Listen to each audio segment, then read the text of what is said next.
বৰুৱানী এই বিশেষকে কথা এটা আলোচনা কৰিব লগা আছিল আপোনালোকক। কি বাৰু কওকচোন।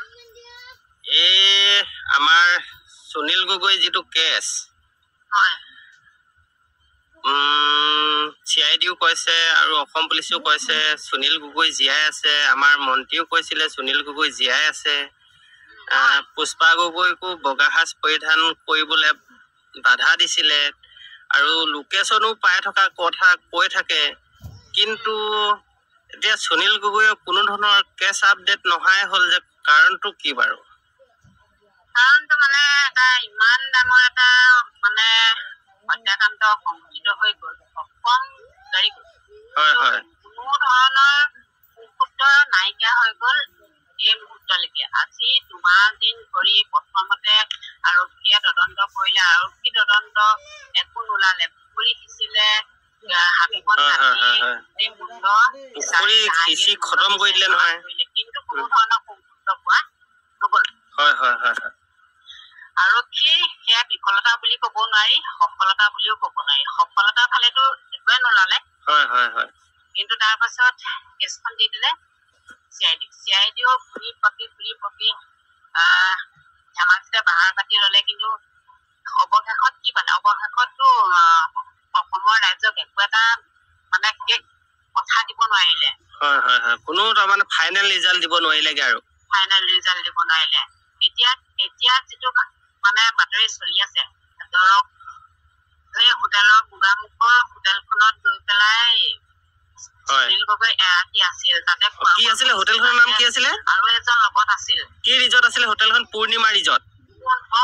পূৰ্ণিমা ৰিজৰ্ট আছিলেগে। কিন্তু তাৰ পাছত সেইখিনি কোনো কাগজ পত্ৰ নোহোৱাকে তাত আছিলে। সেইজন এতিয়া সুনীল হয় নে নহয়, সেও এটা সন্দেহজনক কথা প্ৰচাৰ কৰিছে। হয় হয় হয় হয়, যদি সুনীল গগৈ হলহেঁতেন তেনেহলে কিবা এটাতো ওলালেহেঁতেন। হয় হয়, নিশ্চয় নিশ্চয় নিশ্চয়, বুলি বা বেলেগলৈ গলগে বুলি কিবা এটা নিশ্চয় প্ৰুফ পালেহেঁতেন। হয় হয় হয়, নোপোৱাকৈ নাথাকে। হয় হয়, এই সন্দৰ্ভত কি ক'ব আৰু ক'ব মানে এখন চেদেলি বেদেলি মানে নিচিনা হৈ গৈছে। অৱশেষত এতিয়া এই আৰু আজি 2 বছৰ আগত যিটো ঘটনা হৈছিল, ধৰক এই জোনমণি ৰাভা কেছ, এই জোনমণি ৰাভা কেছটোৰ নিচিনাকে ধৰক পিছত আৰু মানে কিবা এটা কথা ক'ব আৰু।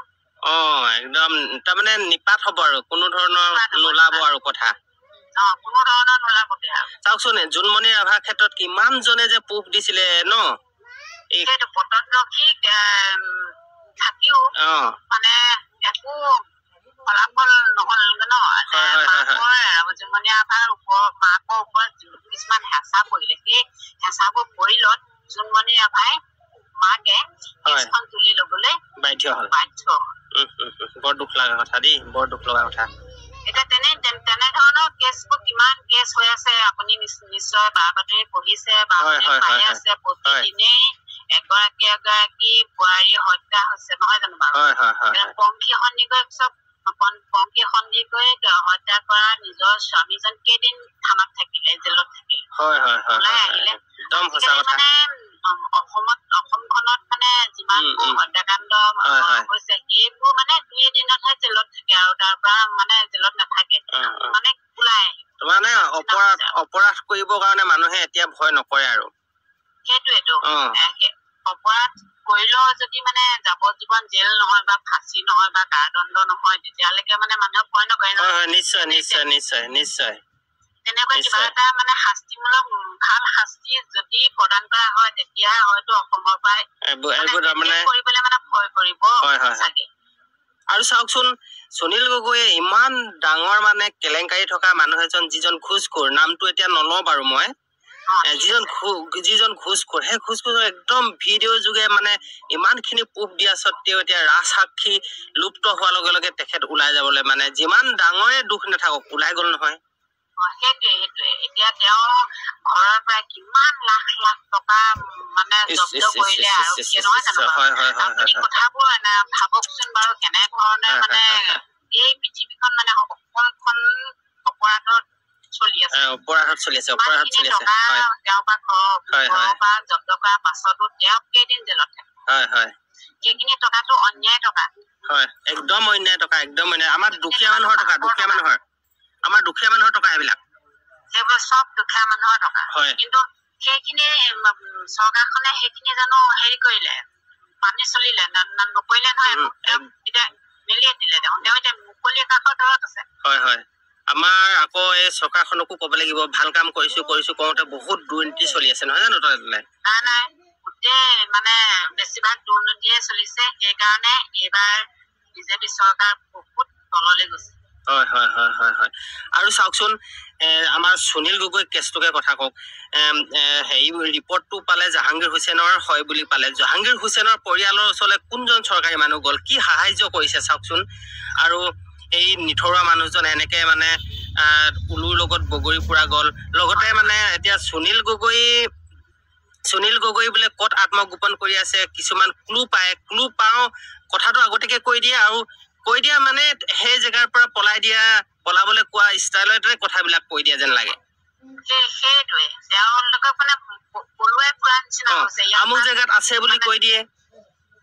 ধেমাজিৰ পৰা গোগামুখলৈ, গোগামুখৰ পৰা অন্য ঠাইলৈ তাৰমানে বাতৰিটো প্ৰচাৰ কৰি দিয়াৰ লগে লগে তেওঁ গম পাই যায় যদি জীয়াই আছে, যদি সুনীল গগৈ হয় প্ৰকৃততে হয়, বেলেগ ঠাইলৈ গুচি যায়। এদিন শুনিলো তাৰ লোকেশ্যন পাইছে, এদিন শুনিলো পাচিঘাটৰ ওচৰ ফালে এনেকে। এইবোৰ মানে একো নহয়, এইবোৰ চব ভুৱা বাতৰি হওক যি হওক, এইবোৰ চব ভুৱা। এনেকৈ দিন গৈ থাকিব। আজি 2 মাহ পাৰ হৈ গ'ল, 1 বছৰ 2 বছৰ এনেদৰে পাৰ হৈ যাব। তাৰ পাছত সুনীল গগৈ যদি জীৱিত আছে, ওলাই আহি ঘৰত নিজৰ পৰিবাৰৰ লগত, নিজৰ সন্তানৰ লগত থাকিব। মই যদি মিছা কৈছো আপুনি চাব। হয় হয় হয় হয়, ঠিক আছে। আপুনি যদি সঁচা কৈছে তেনেহলে আপুনি তাৰমানে একেবাৰে মানে কি ক'ম আৰু আপোনাক, যদি মিলি যায় তেনেহলে আপুনি বহুত মানে আপোনাক কি বুলি এতিয়া ক'ম মই ক'ব পৰা নাই। কিন্তু আপুনি কথাটো মিলি গ'লে কিন্তু মই কিবা এটা আপোনাক দিবলৈ আছো দেই।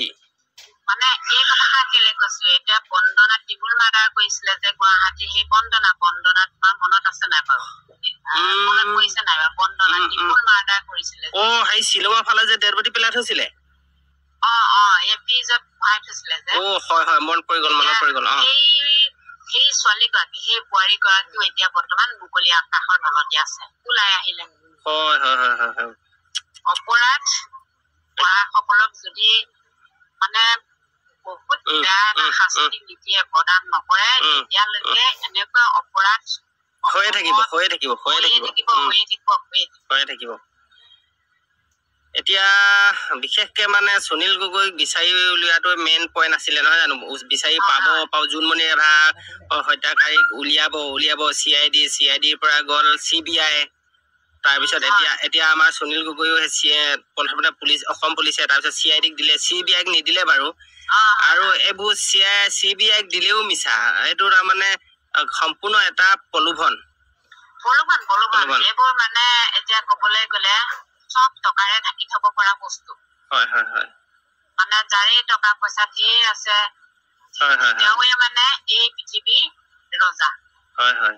আৰু এই সুনীল গগৈ যিহেতু মানে আমাৰ চৰকাৰখনৰ লগত জড়িত আছে, সেই গতিকে চৰকাৰখনৰ কিবা বদনাম হ'ব বুলি ঢাকি থলে নেকি, মোৰ তেনেকা মানে ভাৱ হয়। তেওঁ যে এজন বিজেপি মানুহ ন। হয়। বিজেপি এজন সদস্য আছিলে, গতিকে মানে তেনেকুৱা খিনি আগতো তেনেকুৱা খিনি বিজেপি মানে হত্যা কৰা মানুহৰ মানে জেললৈ ওলাই অহা, জেলৰ পৰা ওলাই অহা বা কিবা কৰা মানে বহুত এইবোৰ দেখা গৈছে ন, বাতৰিত বহুত পোৱা গৈছে তেনেকুৱা। ইলেকশ্যনৰ আগত এগৰাকী বিজেপি নেত্ৰী হত্যা হৈছিলে যে, এই ৰাস্তা কিনাৰত পেলাই থৈ গৈছিলে যে, সেইটো কাণ্ডটো একদম পথখনত মানে উলিয়াই দিলে। হয়।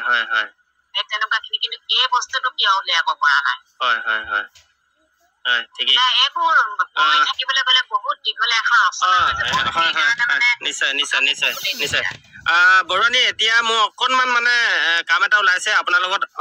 অনাগত দিনত আকৌ কেতিয়াবা সুবিধা সময় পালে মানে আপোনাৰ লগত কথা পাতিম। এতিয়া ৰাখিছো, ঠিক আছে? ঠিক আছে, ধন্যবাদ।